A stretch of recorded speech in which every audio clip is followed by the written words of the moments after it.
people, solidarity with poor and working class, whatever it is, or anti-war, or peace as a value, okay?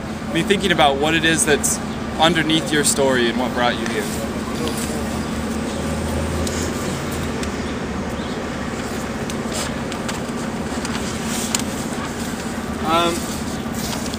I've already talked about emotion and the way that that works a little bit, but there's certain emotions that can lead towards action and certain emotions that inhibit action. So if you look at something like urgency, for instance, instead of inertia, anger instead of apathy. Anger is actually an active, it helps people to act. Hope instead of fear. Solidarity, us together instead of isolation. Or confidence that you can make a change, that one person can do something for a movement, instead of doubt that your own contributions have nothing to give the movement. Okay?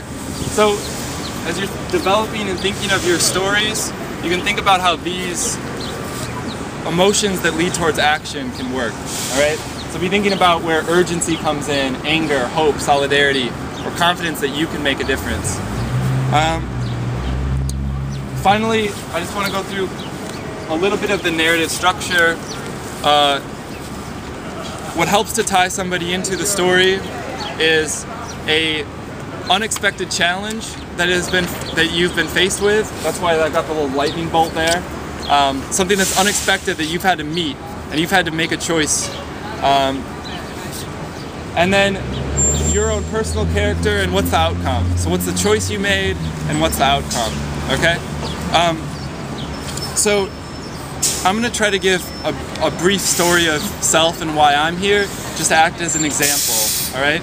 And one thing that we try to do with this is to keep the stories under 2 minutes. The reason being that when you go out, and thanks Kensit, when you go out and talk with a stranger, they might not give you more than 2 minutes of their time. Or if they give you 2 minutes, that might be a lot of their time actually. So when we're going out today to talk to business owners, to talk to strangers, to give your story in 2 minutes is pretty important, and to hit all the key details, alright? And also, I'm going to try, and you can help me and give me feedback about my story, about what emotion it has, what values are underneath it, if I've given some vivid details or not, to make you feel and not just to tell you about why I'm here, okay? So